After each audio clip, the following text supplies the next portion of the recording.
তীব্র তাপদাহ এবং লোডশেডিংয়ের কারণে মানুষের পাশাপাশি এই যে মুরগি রয়েছে, বিভিন্ন জাতের যে মুরগি, সেই মুরগি খামারিরা কিন্তু ব্যাপক বিপাকে পড়েছে। এই বিপাকে বলতে যেমন লেয়ার, ব্রয়লার সহ আরও যেসব মুরগি রয়েছে, সেই মুরগি লালন পালনকারীরা কিন্তু এখন মহা সংকট বলা চলে। তাদের এখন এই সংকটকালীন সময় চলছে। আমরা একটি খামারে রয়েছি, এইটি নাটোরে হাজরা নাটোর এই খামারটি। এখানে যে লেয়ার খামার রয়েছে, সোনালী মুরগির খামার রয়েছে, সেই খামারে দেখেন যে এই যে টিনের যে তাপদাহ সেটি কিন্তু এখানে পড়ছে। সাধারণত আমরা যেটি কথা বলেছি যে 24 থেকে 25 ডিগ্রি এবং সর্বোচ্চ 30 থেকে 32 ডিগ্রি এর মধ্যে যদি না থাকে তাহলে কিন্তু এসব মুরগিকে বাঁচানো খুব কঠিন। এবং এক একটি মুরগি লালন পালন করতে গিয়ে যারা খামারিরা রয়েছেন তাদের বর্তমানে খরচ হচ্ছে প্রায় 200 থেকে 210 টাকা বা তারও বেশি, বিশেষ করে ঔষধ এবং খাবারের দাম সে বৃদ্ধির কারণে। কিন্তু এই এত কিছুর পরে দেখেন যে 1-2টা ফ্যান চলছে এবং চারদিকে খোলা অবস্থা, তারপরে কিন্তু এইসব মুরগিকে বাঁচানো খুব কঠিন হয়ে পড়েছে খামারিদের। এই যে এই সংকটটা কিন্তু আগামী 4 মাস পরে যখন এই খামারিরা এই মুরগিগুলো যারা বিক্রয় করা শুরু করবেন, তখন কিন্তু যে বেশি দাম, অর্থাৎ এর যে বাজারের যে প্রভাব, সাধারণ মানুষের উপর যে প্রভাব সেটি কিন্তু পড়বে। এবং আমরা প্রাণী সম্পদের কথা বলেছি, তারা আমাদেরকে যেটি বলেছেন যে তাপদাহ হলে মুরগির যে ডিম উৎপাদন এবং যে মাংস উৎপাদন সেটি কিন্তু কমে যায়। এই কমে যাওয়ার কারণে কিন্তু বাজারে এর একটি প্রভাব পড়ে। এবং বিশেষ করে আমাদের গরুর মাংস এবং খাসির মাংস পরে কিন্তু সবথেকে বেশি চাহিদা, আমিষের যে চাহিদা সেটি পূরণ হয় কিন্তু এই মুরগি থেকে। যার কারণে এই মুরগি খামারিরা যদি সংকটে পড়ে, এই সংকট কিন্তু সাধারণ মানুষের উপরে গিয়ে পড়ে।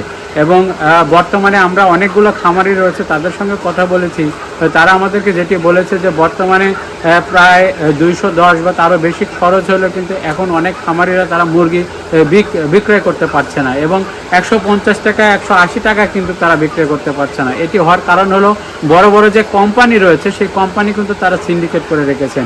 এই সিন্ডিকেট কিন্তু কারণে যারা ক্ষুদ্র খামারিরা রয়েছেন, মুরগি খামারি, লেয়ার, ব্রয়লার এবং সোনালী, তারা কিন্তু দিনের পর দিন যে ক্ষতির শিকার সেটি কিন্তু হচ্ছেন। এতে করে যে লোকসান হচ্ছে, সেই লোকসানের কারণে কিন্তু অনেক খামারিরা কিন্তু এখন বন্ধ করে দিয়েছে খামার। এই খামার কিন্তু বন্ধ হলে আগামী দিনে যে আমিষ এবং ডিমের যে উৎপাদনের যে চাহিদা সেটি কিন্তু পূরণ করা সম্ভব হবে না, এবং এর যে প্রভাব সেটি কিন্তু হয়তো বাজারে পড়বে। এবং আগামী দিনে এমন পরিস্থিতি তৈরি হতে পারে যে 400 টাকা কেজি মুরগি এবং 80 টাকা হালি ডিমও কিন্তু খাওয়া লাগতে পারে, এবং এই 2-4 মাস পরেই কিন্তু এই ধরনের প্রভাব তৈরি হবে। তো সেদিক থেকে কিন্তু প্রাণী সম্পদ যে পরামর্শ দিচ্ছে, এই খামারিরা যেন এই যে টিন শেড রয়েছে, এই শেডটাকে কীভাবে ঠান্ডা করা যায়, অর্থাৎ যে হিমাগারের মতো রয়েছে সেই হিমাগারের মতো যদি এই ঠান্ডা রাখা যায় হয়তো নির্দিষ্ট তাপমাত্রায়, তাহলে কিন্তু এসব মুরগি কিন্তু বাঁচানো সম্ভব। এবং আপনারা আরও জানেন যে ব্রয়লার মুরগি এটি কিন্তু আরও 25 থেকে 30 ডিগ্রির উপরে গেলে কিন্তু সেটি বেশি মারা যায়, অর্থাৎ এর যে ধারণ ক্ষমতা তারা কিন্তু সেটি নিতে পারে না। এই কারণে কিন্তু অনেক মুরগি মারা যাচ্ছে। এবং নাটোরে প্রায় 1000 খামার রয়েছে, লেয়ার, ব্রয়লার এবং সোনালী মুরগির খামার রয়েছে। এসব খামারিরা কিন্তু দিনের পর দিন যেটি লোকসান সেটি কিন্তু তারা গুনছে।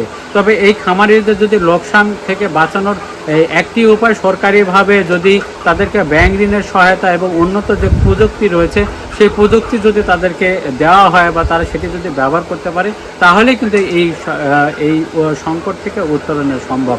এবং এটি আগামী দিনে করতে হবে, না হলে একটি খামার এবং এই পোলট্রি সেক্টরে কিন্তু বড় ধরনের একটি ভয়াবহ সংকট সেটি কিন্তু তৈরি হবে।